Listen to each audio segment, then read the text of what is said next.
Oke, halo teman-teman, kembali lagi di channelku dan pada kesempatan kali ini saya mau update perkembangan 10 ekor ikan cana yang sebelumnya saya unboxing ya. Kondisinya bagaimana dan ya seperti inilah kurang lebihnya teman-teman. Nah, kemudian di hari berikutnya itu ada yang mati. Nanti saya akan jelaskan kenapa ikan ini bisa mati dan apa penyebabnya, kemudian bagaimana cara mengantisipasinya. Terus di hari berikutnya juga ada lagi yang mati. Ini sekarat ya teman-teman, jadi dia berenang-renang dan nggak beraturan seperti itu. Dia kondisinya memang sudah parah banget teman-teman, dan akhirnya dia mati. Ya memang kalau menurutku ikan-ikan hasil tangkapan alam, entah itu dari pancingan ataupun kita serok dari sawah ya, atau dari manapun itu, memang dia rentan banget mengalami kematian. Karena apa? Biasanya dia membawa penyakit ataupun dia stres ketika dari alam dipindah ke akuarium, itu mengalami stres dan rentan banget terkena berbagai macam penyakit.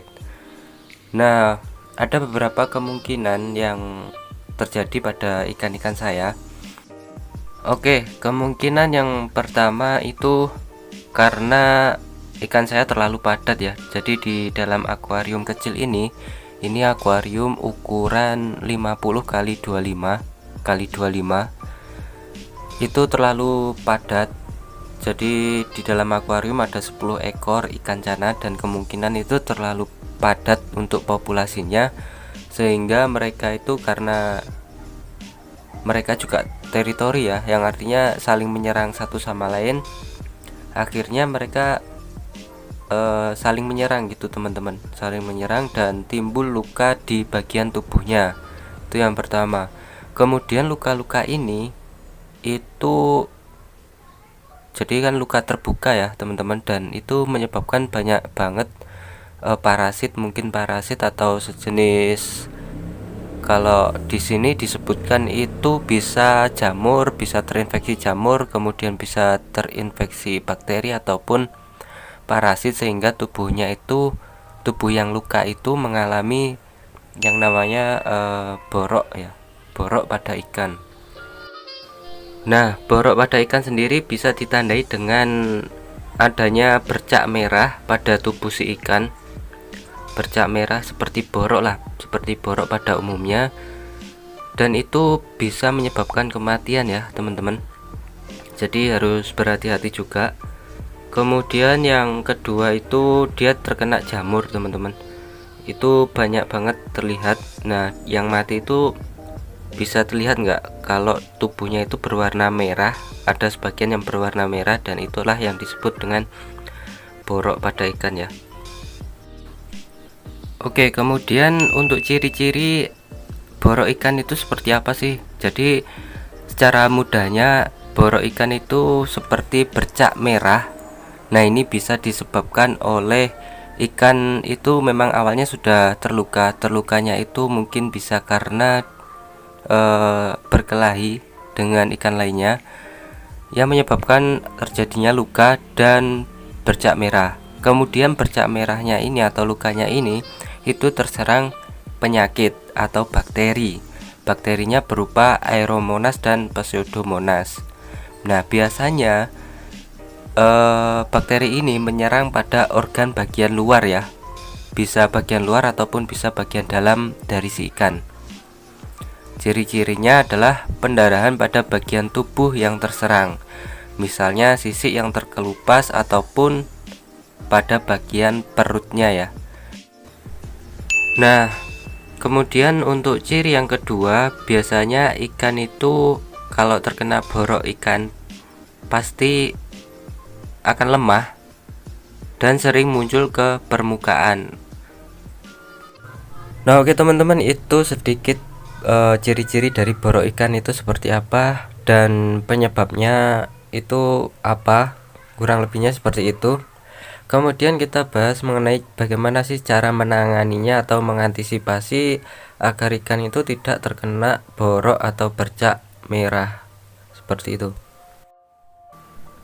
Nah oke teman-teman, kita lanjutkan bagaimana sih cara mengantisipasi atau cara menyembuhkan ikan yang terkena bercak merah atau borok merah pada ikan. Nah di sini saya menyiapkan beberapa soliter yang saya gunakan nanti untuk media penyembuhan gitu ya. Terus untuk airnya sendiri saya pakai ketapang. Jadi ekstrak ketapang yang saya campur dengan obat anti jamur atau agriplavin ya. Nah saya akan pindah ikan-ikan yang masih hidup, masih selamat ini kita coba untuk recovery ya. Nah ini terlihat nggak kalau tubuhnya itu juga terlihat merah-merah, terlihat luka seperti itu. Nah kita pindahkan dulu aja ya. Kemudian untuk air akuariumnya nanti saya bakal kuras total karena ya takutnya dia banyak parasitnya ataupun banyak bakteri di situ. Jadi saya kuras total nanti. Dan ini ikannya bakal saya pindahin semua ke soliter-soliter kecil seperti itu untuk penyembuhan. Terus untuk yang ikan mati ya tentunya kita buang ya.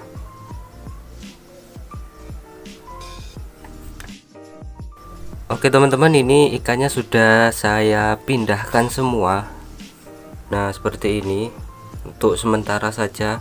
Untuk lama perendamannya kalau saya sih tergantung ya teman-teman. Kalau dia sudah terlihat pulih itu sudah saya angkat dan saya masukkan lagi ke akuarium. Ya mungkin biasanya paling cepat sih 1 hari. 1 hari itu lukanya sudah tertutup, udah menutup seperti itu. Bahkan ada juga yang 3 hari ataupun paling lama ya seminggu. Nah oke teman-teman, untuk soliternya ini sendiri nanti saya akan taruh di tempat yang hangat dan terkena sinar matahari ya. Kemudian banyak juga pertanyaan mengenai ikan yang sakit itu apakah perlu dikasih makan. Kalau saya sendiri tetap saya kasih makan ya teman-teman. Jadi untuk ikan-ikan yang sakit tetap saya kasih makan. Nanti kalau tidak dimakan ya nggak masalah, kita ambil pakannya. Karena untuk mempercepat penyembuhan luka atau penyakit ikan, makanan juga sangat berpengaruh ya teman-teman. Dan saya merekomendasikan pakan berupa cacing tanah atau cacing lah pokoknya, karena cacing itu bisa mempercepat penyembuhan luka ataupun penyakit ikan. Nah oke teman-teman, mungkin cukup sekian ya video dari saya. Kalau ada pertanyaan silahkan, kalau belum jelas silahkan teman-teman tanya di kolom komentar. Mungkin ada beberapa yang tidak saya sampaikan atau kelupaan, dan ya kita diskusi saja di kolom komentar. Oke, kurang lebihnya mohon maaf dan ya terima kasih.